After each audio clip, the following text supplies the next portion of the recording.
And we are back. I am Honcho, and this is, Ciriaco, call me Rocco. and we are Fourth and Fantasy. We are back for another video. I think this is episode 6, is it not? Episode 6. Woo! We're getting up there. This has been.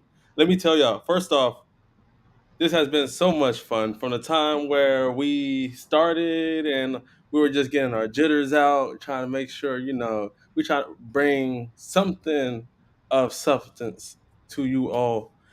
And just to be on episode 6, it feels like we've been getting the hang of it, still working some things out. But man, I'm so happy that we started this and, seeing where it goes. What do you think, Sirocco?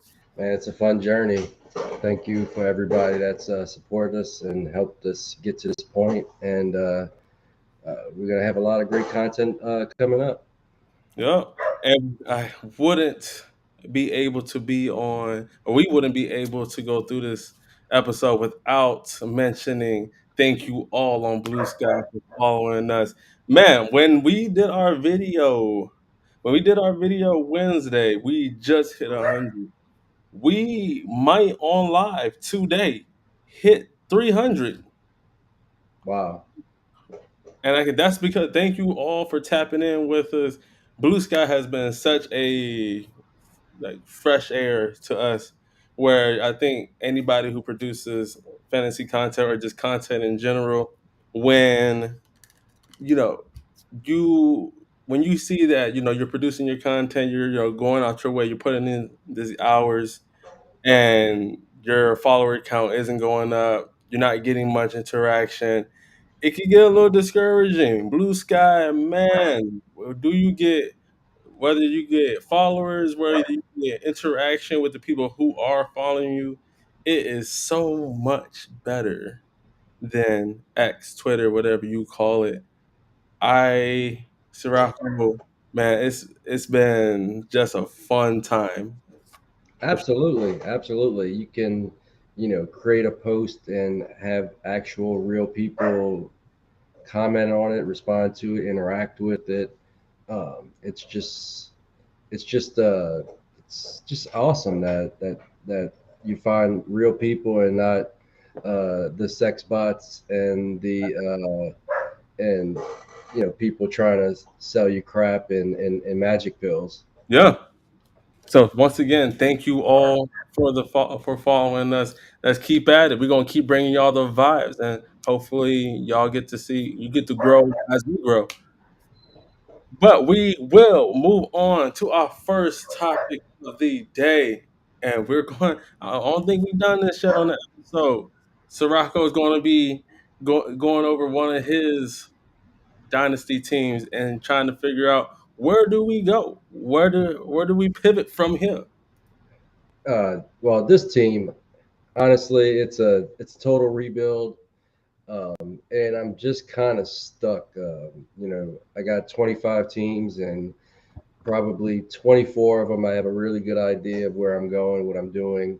This team, um, it should probably be a teardown, but all of my players are young outside of Tyreek Hill, who I've offered to every contender in the league for just a single first, one single first.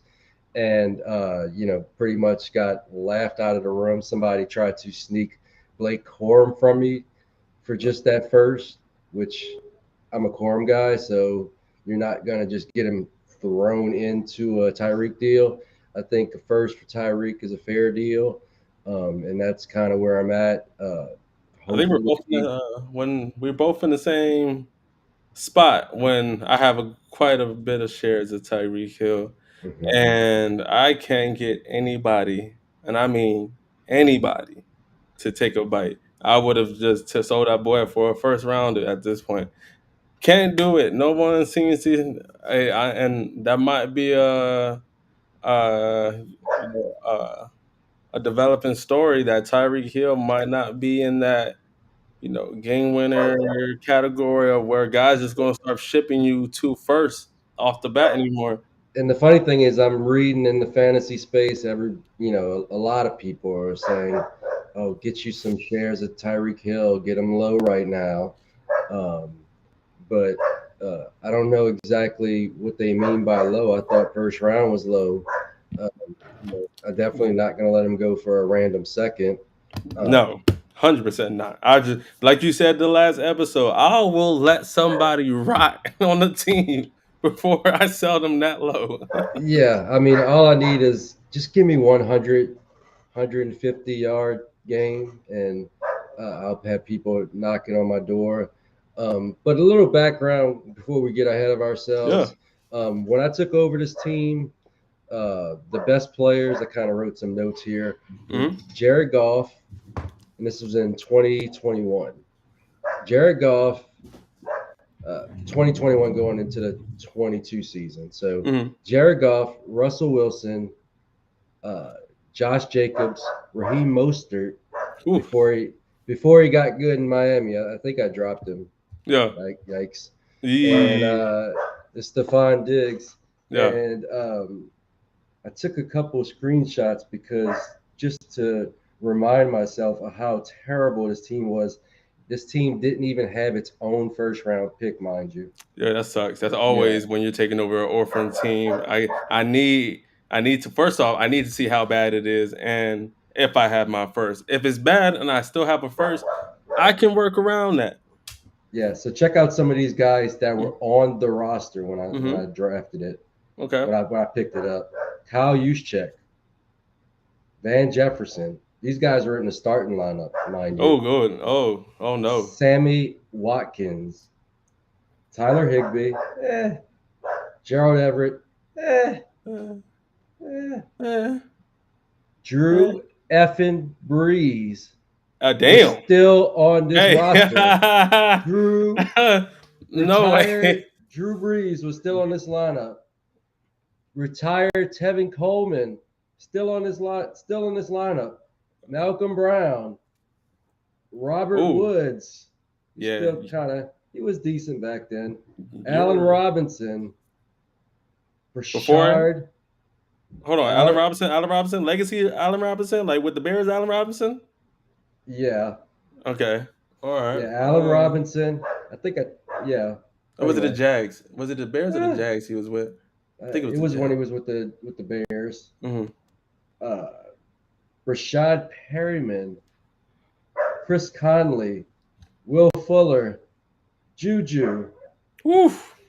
Yeah, and like I said, didn't have my own first round pick. I had somebody else's. It was about a mid pick. So some of the trades that I made, just to try to rebuild this thing. Hmm. So I traded. Let's see. Shoot, where are my notes here? I traded Stephon Diggs. No, did he? No Diddy. Stephon Diggs and D. Eshbridge for Brandon Ayuk, LaVisca Chenault, a third, a second, Ooh. and a third. So I You started trying know, to amass some picks here. yeah, there was I saw I don't know what you a post on Blue Sky. I don't know what you call a post on Blue Sky at this point, but it was like, what was a player that just you believed in that was going to be really good or good in the NFL, and they just pissed down their leg. Levesque, that boy name is always hard to pronounce. Chenault. I thought when he came in, he needed some development, but I thought his physicalness, his yards after catch ability was going to set him right in the NFL. And that boy is not like that. He's a jack, just a guy. Well, I mean, I think he's always been a gadget guy, Mm. but the problem with him is he lived off of yak, but he's not athletic enough to do that. I mean, I think he ran a 4.6 at the combine. He's just not Mm. athletic enough to be like a true difference making yak guy. I actually wrote an article where I was hoping that the Saints drafted him, and thank God we didn't. I mean, we drafted a bunch of other busts, So I also implored them to draft Jonathan Taylor, which they didn't. So I think that was the Cesar Ruiz draft. So yeah, I liked him as a prospect, but you know, the fact that he doesn't have the elite athleticism Mm. um, just leads to you can't really, draw up scripted plays for him because he's not a guy that's going to get open on his own through separation. So Rocco, I have a question for you about this team, and I'm not sure if I might have missed it. What's your record? And then I would like to know because sometimes people love to say I'm 7-3, but when I ask them about that point score, it ain't looking too sexy. So, what is your record, and what's where your ranking is in the league on point scoring? I'm 5-5, and as far as points scored, I definitely think I am near the bottom. Not at the bottom, but Mm. let's see. I hate doing this on. For the audience, for example, I'm in a league where I am either in the fifth or sixth place, but points scored, I am number two. So that tells you that I just caught some bad breaks some weeks. One of my leagues, I was the second highest scoring team that week.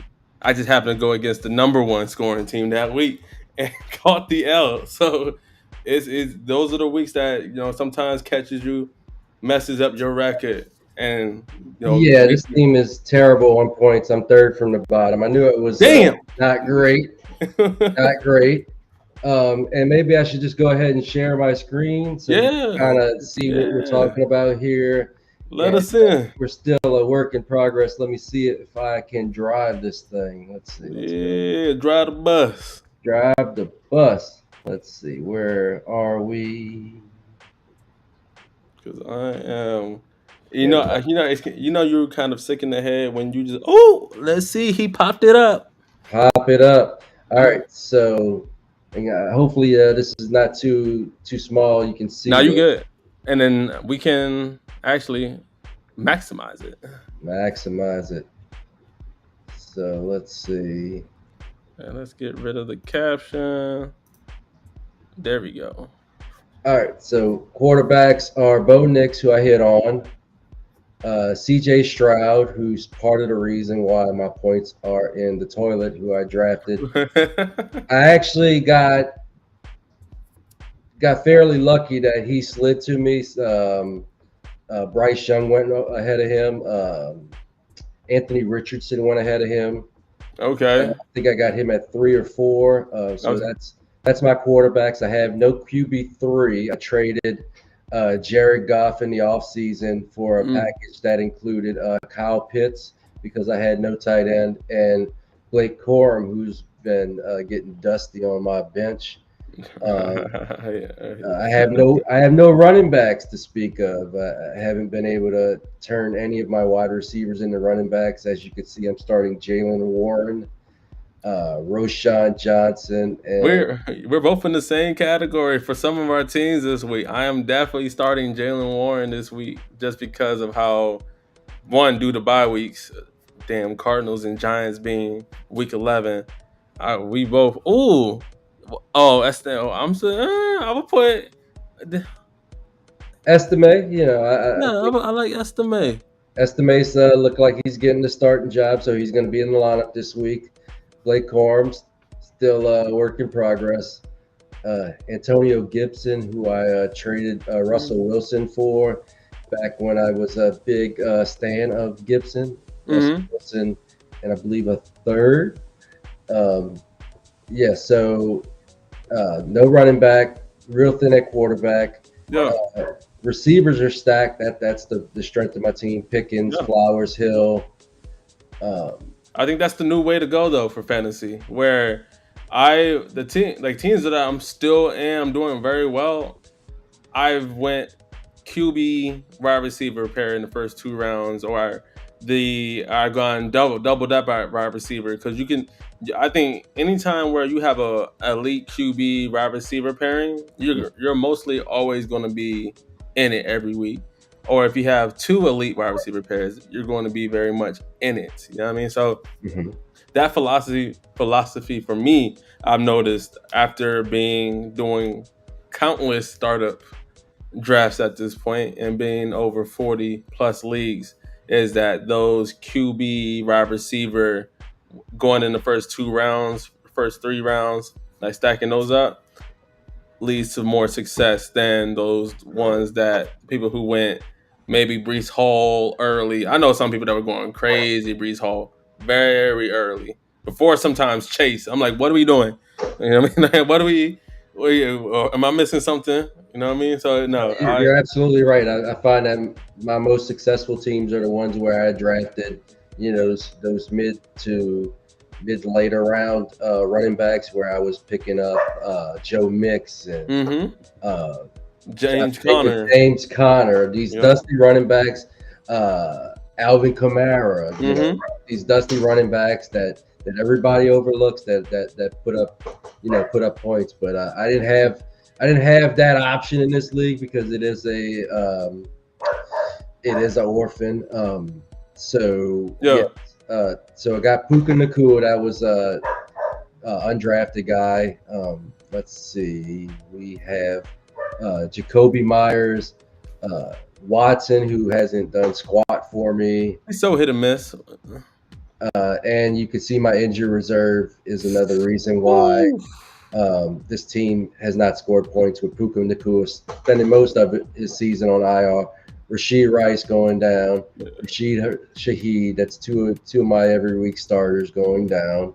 Yeah. Now I'm just kind of stuck in limbo because I had my first round pick, but is this team good enough to compete? I don't think so. I think I should be trying to go the other way. But who do I trade? Because all of my assets are super young. There's no obvious dusty guy except for Tyreek Hill, who has purchase problems. I'm not able to get uh, anything even close to fair value for him. So, uh, You what know, for your Rasheed Rice, advice I would be? literally just saw a Rasheed Rice trade in one of my leagues. I'm looking for it now. So this is what happened 2 days ago in one of my money leagues.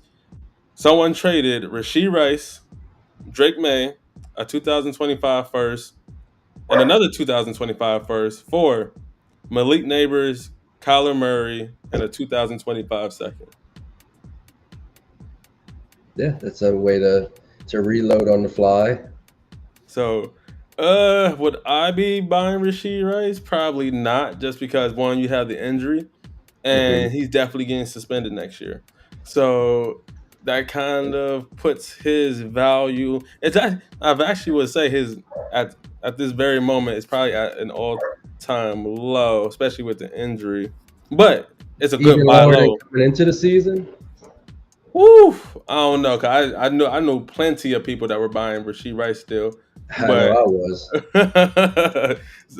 so yeah, I think even lower than at the beginning of the season, And especially my with the. and my thing with Rasheed Rice is right after the injury, I put him on the block in every league because I was overweight on him. I Mm, actually got rid of him in a couple places. One deal, not all the way not out every pieces. mhm. I can't remember all the pieces, but it was basically Rasheed Rice and pieces for Garrett Wilson, Rasheed Rice and pieces for Jalen Waddle. So Yeah. I was able to flip him into pieces that are still playing. Waddle's been crap, but I still got some production and at least somebody that I can put in a deep flex. Mhm. No. This league, it's not quite as active, and I don't think I got any reasonable offers for Rasheed Rice. Yeah, that makes it a little bit tough when the league is not as active as you would want it to be. It makes trading absolutely miserable. Hmm. Hmm. Some of the I think here, I don't know, because like Zay Flowers, could you move him right now? Yeah, but I spent a good portion of this all season acquiring Zay Flowers. So just to be like, oh yeah, you need to go ahead and try to see what you can get for him would be kind of crazy for me. But If nobody's really hitting on Tyreek Hill, and uh, that's kind of hard because I think because you said you still do have your first round pick. I have my first. Let's Okay, see. I think what is it? Let's see. Take a look here. I because have I my would say first. I you have my could first. just I don't have my second.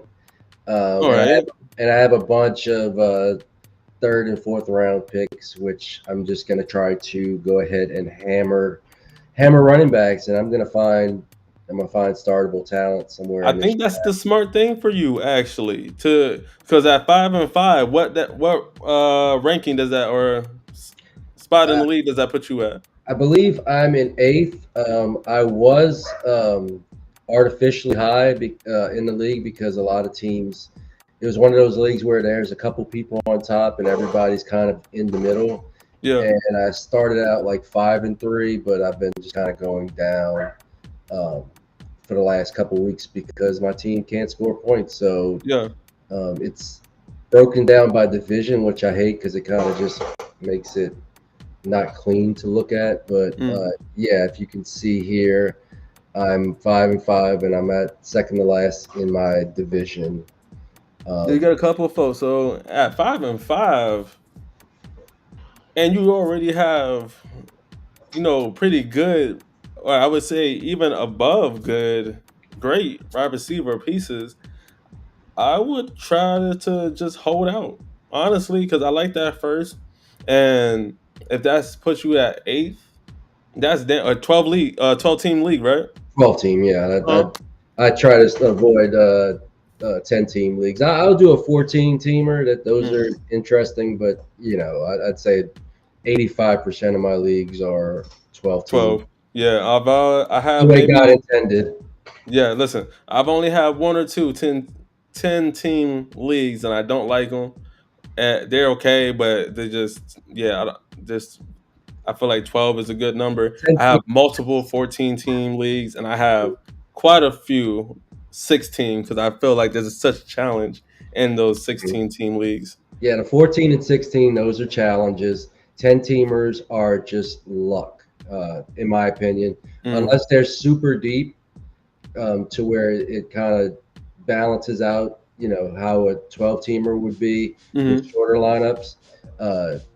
10 team, everybody has a super team. And, I just don't like that. It just doesn't seem like skill. It's just like your super team was just better than my super team on that day. There's Yeah, not not as much strategy in those leagues, in my opinion. yeah. I think with this team that you are showing us right now, you're in a good spot, and you're and lucky for you. This our rookie class for next year is so RB deep that you can fix all your RB troubles without having to go look for or trade for one. Uh, and with being the eighth, I think that would set you up almost pretty perfectly for a Khalib Johnson, if you ask me. And I think he would be just to go with your other, your great wide receiver core.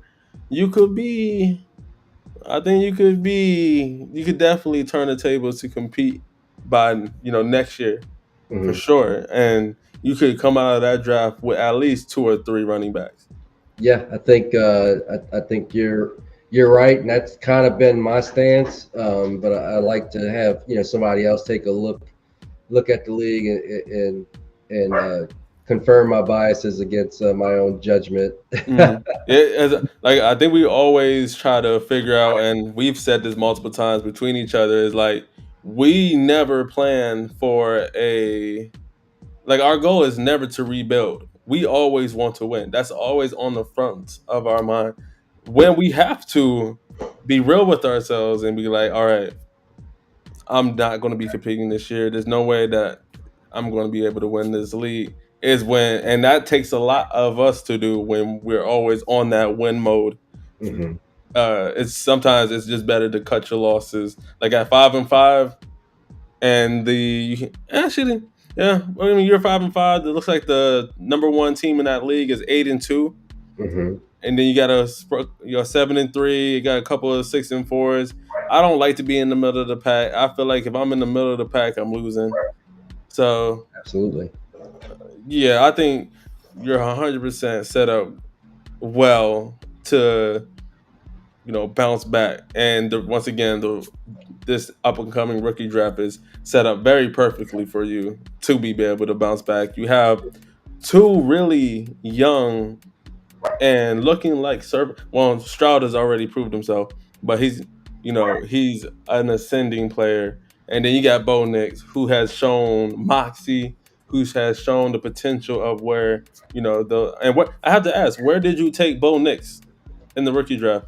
I think I took him. Let's see if it shows here. I definitely did not take him. I think I took him in the early second.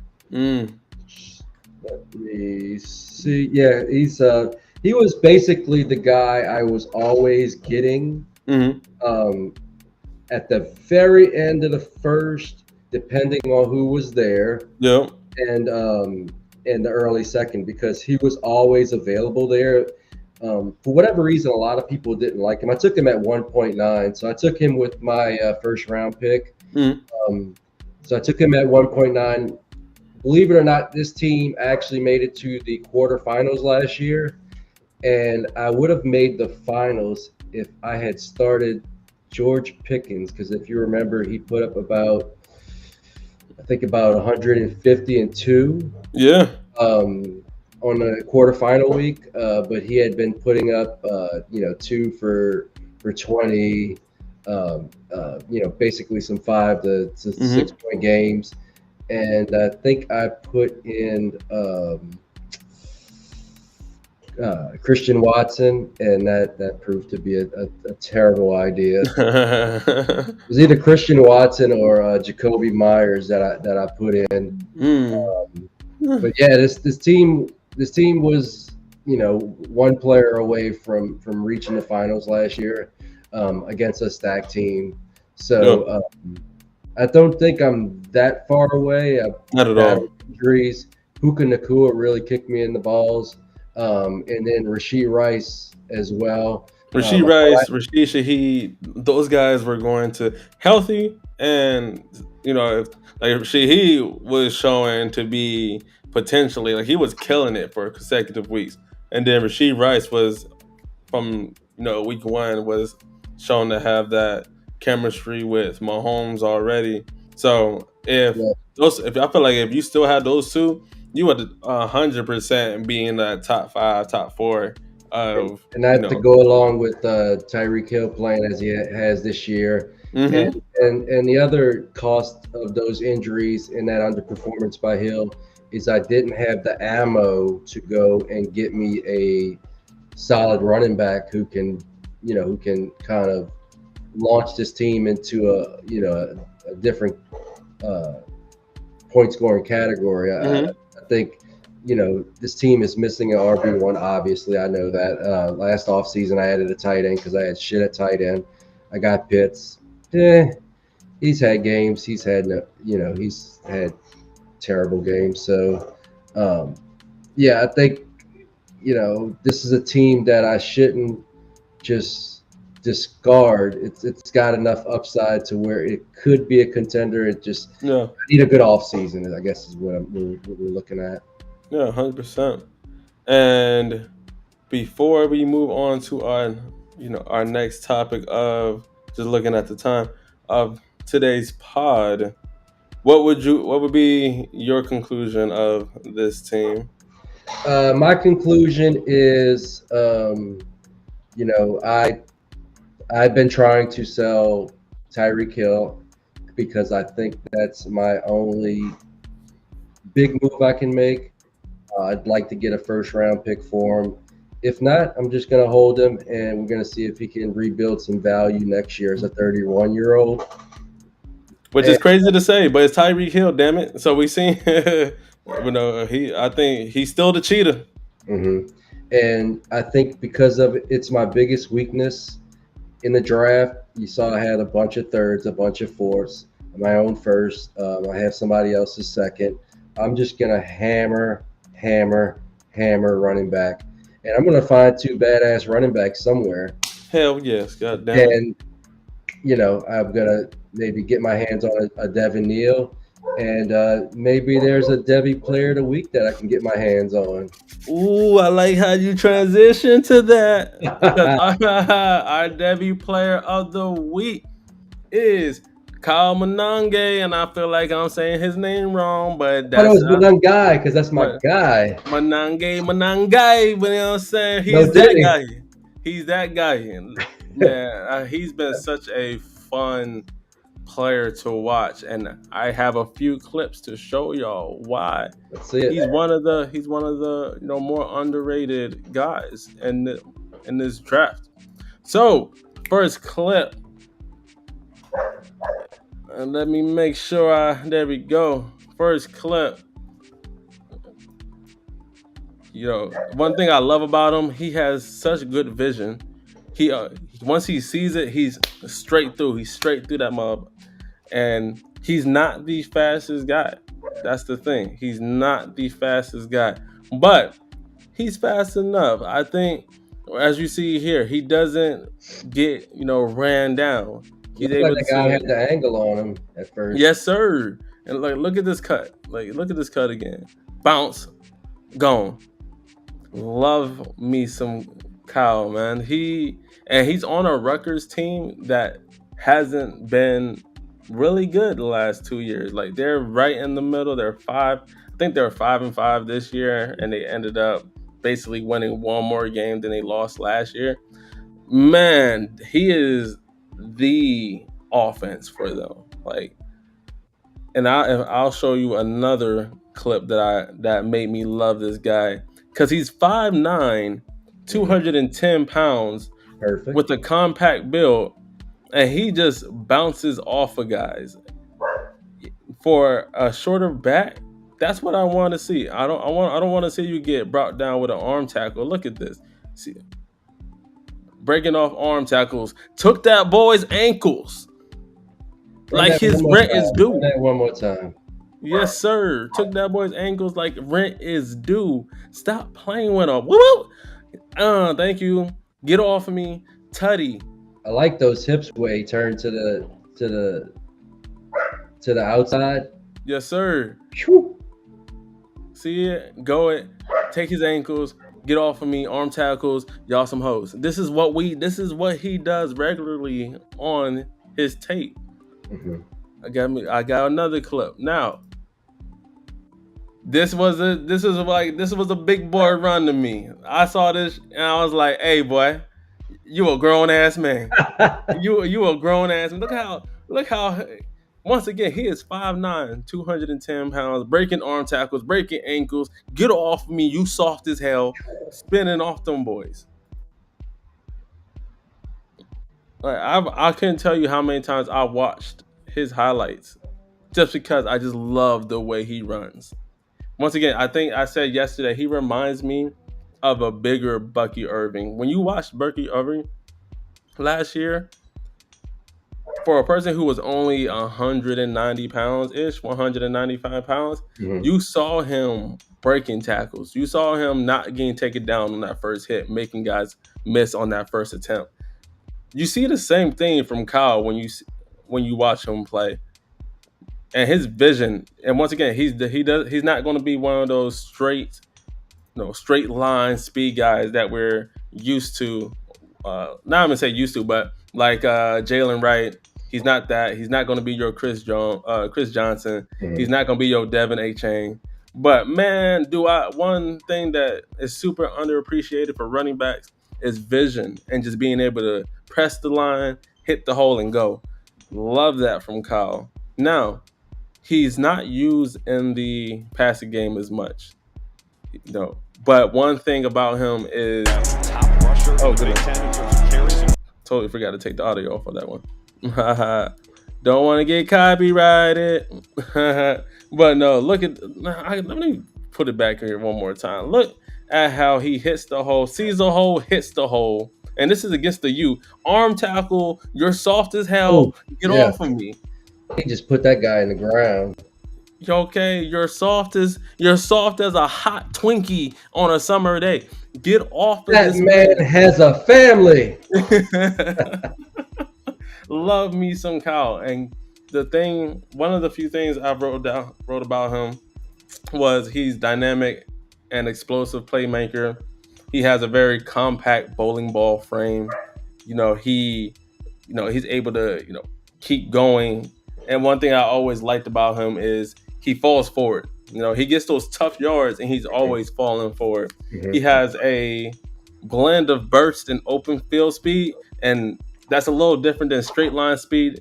Open field speed is it doesn't, he once again he's not fast, but he doesn't get caught either. Once he gets in that open field, he's a menace. He forces missed tackles. His football IQ and vision instincts are really good. And then my concerns for him, which really aren't too much of a concern, is not involved in the passing offense. I believe this year he only has he only has 10 catches on the year, but when he does get the ball and he does catches it and gets going, man, is he a playmaker. And then the second thing is consistency in his pass protection. Since he is a smaller back, he sometimes does get knocked off of, his blocks, Mm-hmm. but his he has such a strong, powerful lower body that allows him just to break tackles and gain yards on contact. His contact balance is one of the best in this RB class. And once again, you're not going to have to spend much to get him in this upcoming rookie draft. I think he'll be there in that early third. If someone really likes him, he still might be there in that late second. He could go, as early as late second. But for me, he is somebody who, if he goes to that right place, like he's going to be. I said this on Blue Sky yesterday. He's going to be drafted in the fifth round and outplay the hell out of that spot, hands Yeah, down. I'll play some second rounders. Yeah. What is your Um, opinion on Kyle? I feel like he has some parallels to another Rutgers guy, Isaiah Pacheco, um, who also went late in the draft. They're different runners. They're different runners. Pacheco's more of a bowling ball that just invites Bigger. contact on every Yeah. play. A lot bigger, Hmm. on obviously. Um, but I just love his cutting ability and his contact balance. When you show me a guy that can cut like that, who has good hips, that can turn towards the sideline, get the edge, um, and make guys miss, like they say in a phone booth, because you saw a lot of guys. He made guys miss right at the line of scrimmage, to Yep. create big plays. I did see what I did see. I don't know if it's a negative, and most guys are going to go down. I did see, when you want to tackle him, you better get him by the feet, Hmm. because if you don't get him by the feet, he's going to stiff arm you. He's Yes. going to bounce off of you. And I think that's one of the best attributes of an NFL running back is that contact balance. Don't show me guys that are going down on first contact. I don't want nothing to do with those guys. Those Yeah. guys aren't going to make it long in the league. Maybe as a specialist, maybe if they can catch the ball. But I think that the catching part of it, guys can learn to be good pass catchers. Yeah. There's been plenty Yes. of guys that haven't shown it in If you college. remember, if you remember last draft season, that was one of the things that people held against Braylon Allen. They were like, "Oh, he hasn't caught the ball a lot in college, but Mhm. since he came in the NFL, no, his opportunities hasn't, been a lot, but he has shown that he is a very much capable. Just because he wasn't asked to do it doesn't mean he can't do it." LaDainian Tomlinson didn't catch passes in college, so that's all you have to say about that. I think that he is the offense, so that's another feather in his cap that he's the only guy that basically anybody has to worry about on Rutgers, and he's Mm. still putting up numbers and putting up great film. So yeah, if for me this is a guy that I've kind of circled since before the season started. He's a guy that I've already got on some Devy teams, and he is a guy that I will be hammering in the third round. If I can get him in every draft, I will. Where Who do you like better? I guess is the question. Last week's Devy of the week, Devin Neal or Kyle Manangai? Ooh, that And guy, is Mangai. That's hard. Damn, why would you put me in this position? This is um I would have to huh. I would have to go Kyle just by a smidge. Just because one of the things I did, they're both roughly around the same size, but with Devin Neal, he looks slender than Manangai.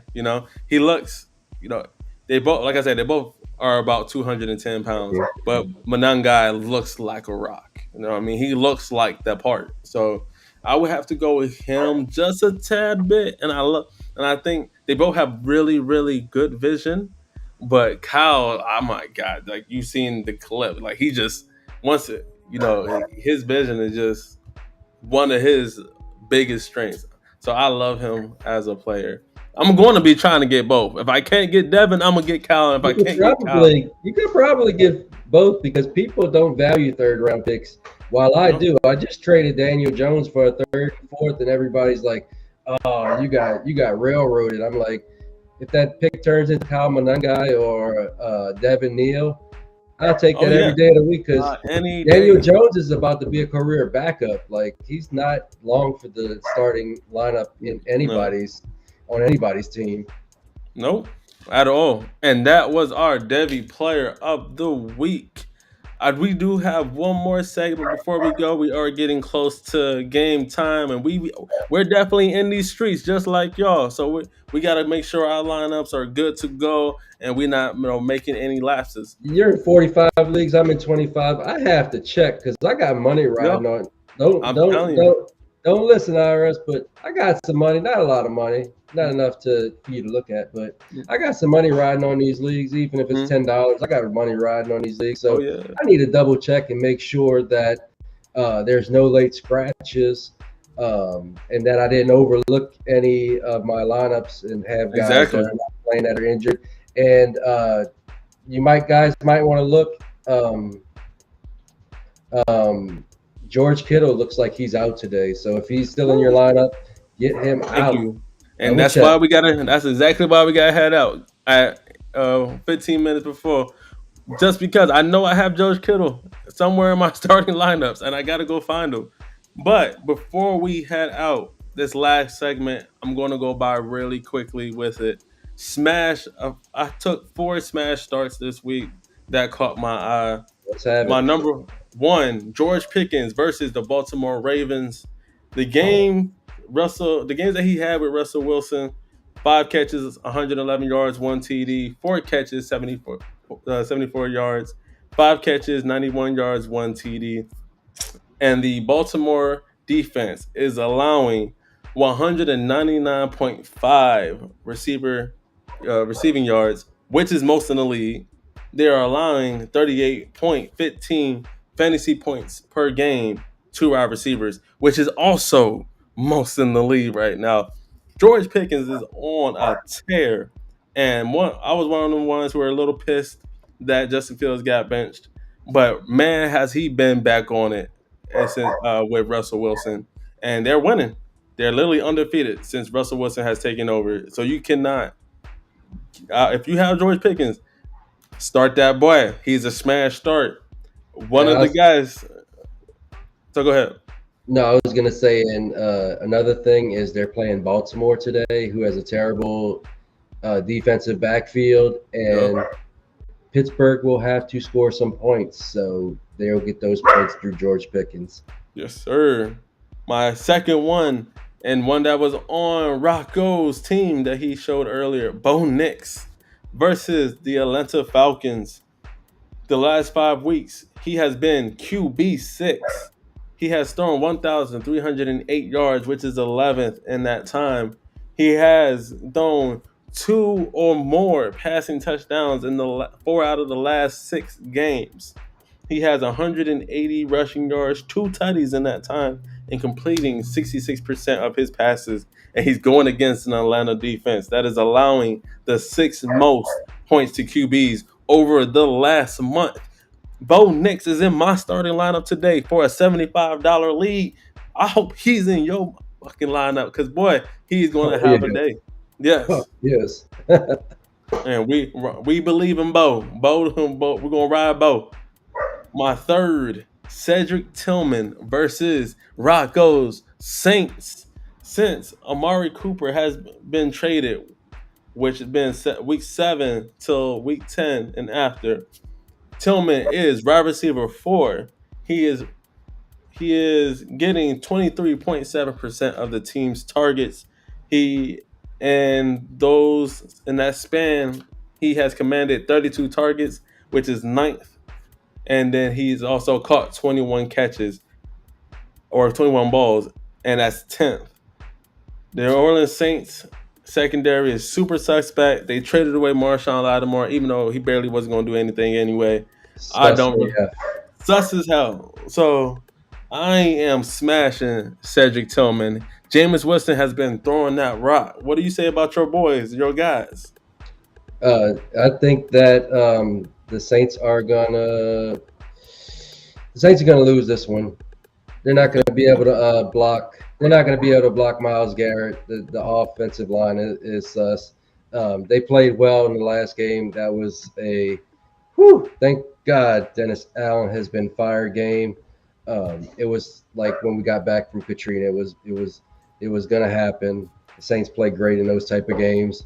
This game's going to be a letdown, uh, and I think that the Cleveland Browns are going to win this one, unfortunately, and we're going to line up for a quarterback in this upcoming draft.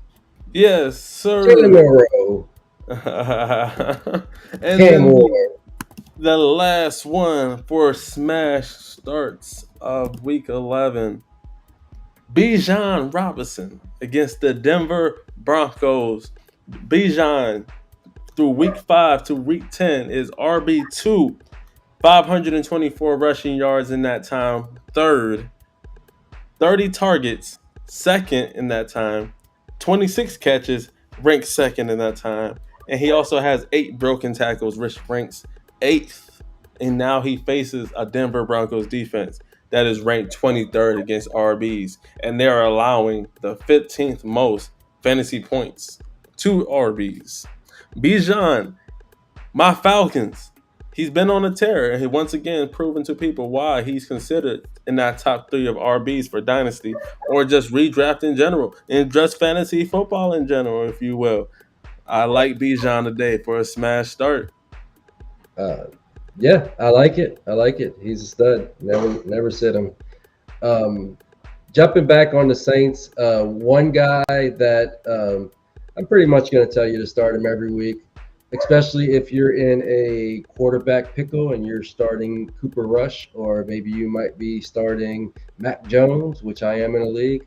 Start this guy. Woo, Okay. Taysom Hill. He's been telling y'all the last few weeks, and he hasn't missed. You can play him at quarterback or tight end, and those are struggle spots for a lot of teams.